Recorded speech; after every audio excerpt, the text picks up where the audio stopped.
Pembelaan Bupati Bandung Barat nonaktif di persidangan terdakwa menjelaskan bahwa tidak ada niat saya mengkorupsi dana bansos pada pengadaan bantuan COVID-19 tahun 2020.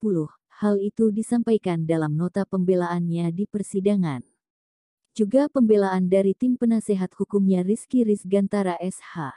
Dalam nota pembelaan yang dibacakan dengan 200 halaman di persidangan terhadap terdakwa A. Umbara dan Andri Wibawa D sebanyak 150 lembar dan untuk M. Toto Gunawan sebanyak 400 lembar di dalam nota.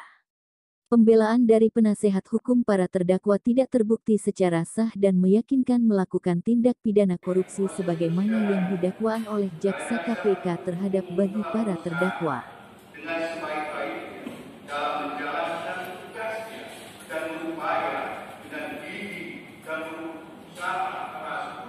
Orang yang saat dilakukan tugas itu melaksanakan pengurusan atau pengawasan.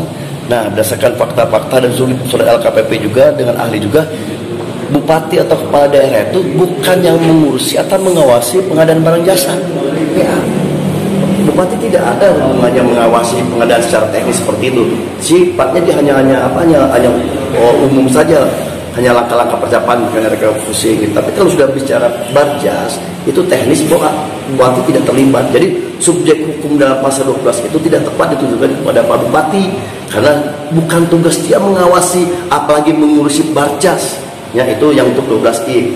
Untuk 12B itu adalah gratifikasi atau pegawai negeri yang dimana di situ jaksa tidak mampu membuktikan, malah dalam tuntutannya sendiri tidak ada unsur melawan jabatan atau kewenangan yang ada di dalam tugasnya. Saya juga nggak tahu kenapa jaksa cuma membuktikan gratifikasi dan pegawai negeri. Kan dalam pasal 12B itu selain membuktikan bahwa tentang pegawai negerinya, harus dibuktikan juga pemberian itu terkait dengan jabatan dan ada perbuatan yang dilawan berdasarkan kewenangannya. Terkait dengan jual beli jabatan, promosi, dan kewenangan, dia melawan kewenangan atau tugasnya sebagai kepala daerah. Ini tidak ada pembuktian itu, gitu loh. Sehingga tidak relevan lagi kalau misalnya pasal 18 tentang ganti rugi itu diminta, tentang pencabutan hak politik diminta, karena unsur pasalnya pun tidak dibuktikan oleh jaksa. Majelis hakim melihat perkara ini secara fair, gitu ya, pakai hati nurani. Ya, kita berharap karena memang dakwaan tidak terbukti seperti yang kita minta dalam pledoi, minta dibebaskan dari semua tuntutan atau dakwaan. Sidang berlangsung di ruang sidang Pengadilan Tipikor Bandung pada tanggal 1 November 2021. Persidangan ini dengan secara daring yang diketuai oleh Majelis Hakim Surahman SH, MH dan dampingi oleh 2 hakim anggota.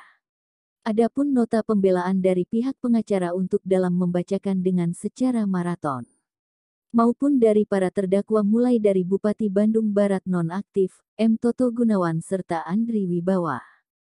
Juga menyampaikan pembelaannya di muka persidangan, adapun permohonannya para terdakwa sebagaimana telah didakwa oleh jaksa KPK dan dituntut masing-masing A. Umbara dituntut 7 tahun denda 2 miliar ditambah hukuman 1 tahun kurungan.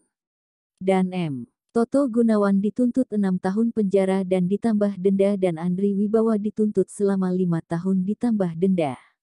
Di dalam nota pembelaannya memohon untuk dapat dibebaskan dari segala tuntutan oleh jaksa penuntut KPK.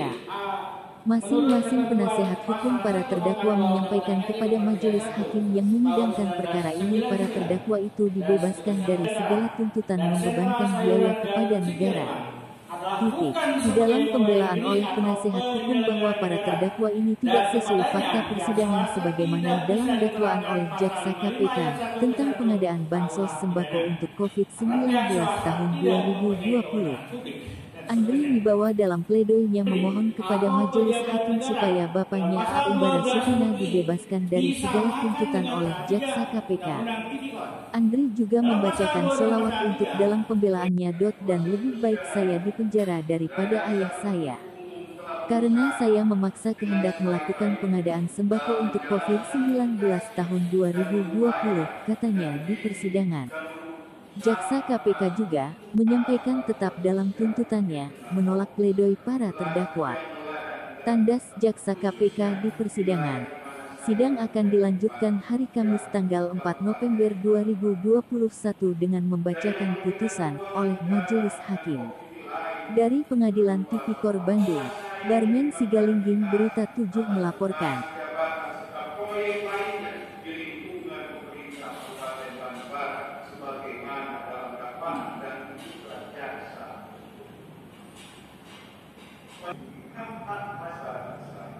Apalagi di masa pandemi yang dahsyat.